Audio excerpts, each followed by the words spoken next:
Ganyan na lamang ang pag-ibig ng Diyos sa katauhan, kaya binigay niya ang kaisa-isa niya anak. Ang kaisa-isang anak ng Diyos ay si Jesucristo. Ito yung tanong bakit pa tayo uminahal ng Diyos? Kasi una sa lahat, minsan bastos tayo, minsan nagmumura tayo, minsan di nakakalimutan natin si Lord. Pero sa tingin nyo, bakit tayo minahal ng Diyos? Kasi simple lang, yung nilikha ka ng Diyos, nakita ka niya na ito pwede itong magbago.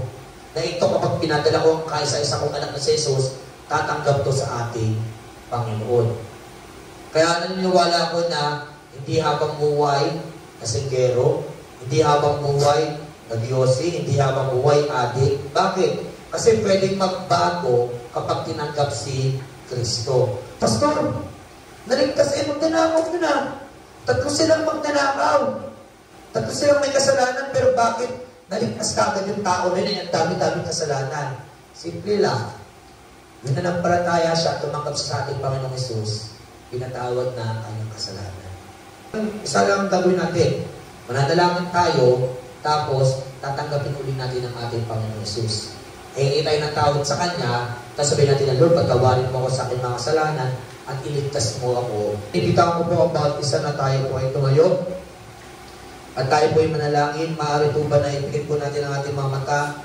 Itaas po natin ang ating kamay sa ating Panginoon. Sabayin po natin ang Diyos.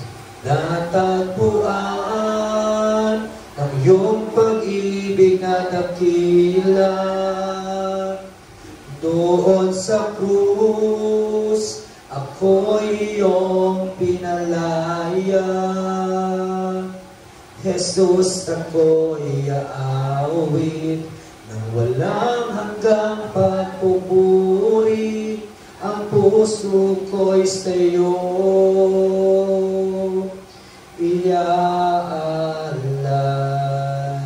Kung pakiramdam mo na ikaw ay may kasalanan, kung pakiramdam mo na may pagkakamali ka na ginawa sa ating Panginoong Hesus, at kung pakiramdam mo na hindi ka handa na baka ikaw ay mapunta sa ibang lugar at hindi ka makapunta sa langit, ito lang po sinasabi ng ating Panginoong Hesus.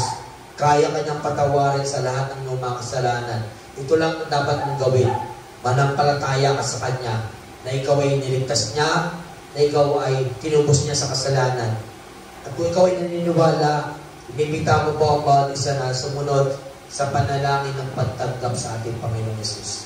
Sabihin mo, Panginoon Diyos, lumalapit ako sa iyo sa pamamagitan ng iyong anak na si Jesus.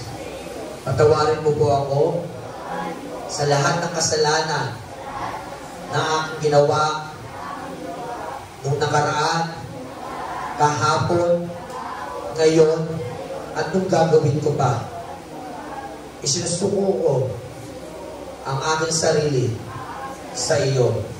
Panginoong Hesus, tinatanggap kita bilang aking Panginoon, Diyos, tagapagligtas ng aking buhay. Maghari ka sa aking puso, sa aking buhay.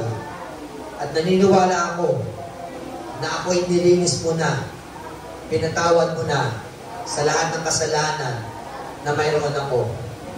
At naniniwala ako na makakasama kita diyan sa langit. Tulungan mo po ako na mabuhay kasama ka at maglingkod sa iyo. Ito po ang aking panalangin sa pangalan ni Jesus. Amen. Patuloy po tayong pumikit. Itaas po natin ating mga kamay. Ako na lang po ang mananalangin. Lord, in the name of Jesus, nakikita mo, Panginoon, yung bawat kabataan, Panginoon, na nandito, nanalangin, na tumanggap sa iyo, na humingi ng tawad. At Lord, in the name of Jesus, kung ano man, Panginoon, yung mga kasalanan na meron sila, linisin mo nga at tunay nga, Panginoon. Baguhin mo sila. Dalangin ko, Panginoon, na unti-unti mo silang baguhin, mabuhay sila na kasama ka, mabuhay na may pananampalataya sa iyo. And I pray sa dating, Lord, ganda pasukan, Lord, wisdom and knowledge sa kanila. Nabibigyan mo sila, Lord, ng katalinuhan. At Lord, makakapagtapos sila ng pag-aaral. At sa pangalan ni Jesus, inaalis ko, Panginoon, yung espiritu ng sakit sa kanilang buhay. In Jesus' name, espiritu, Panginoon, ng kahirapan sa kanilang buhay. In Jesus' name, Espiritu Panginoon, Lord God, ng panghihina ng isip in Jesus' name, lahat ng uri ng aksidente in Jesus' name. At tunay nga, Panginoon, I declare mula sa kanilang buhay at sa kanilang pamilya, na pagpalain mo sila, Lord God, na Lord, lagi may baon, may wisdom and knowledge, makakapasa, Lord, sa pag-aaral. Ngayon pa lang, inihahanda mo na, Lord, na makakapagtapos sila, Lord, ng college, na kung ano yung profesyon na nakahanda para sa kanila na ibinigay mo, Lord, lalakaran nila, Lord, na may pananampalataya sa iyo. Salamat, Panginoon, Lord, tunay nga, sa iyo namin binabalik ang papuring pagsamba sa pangalan ni Jesus. Amen. Palapakan mo natin ang Panginoon.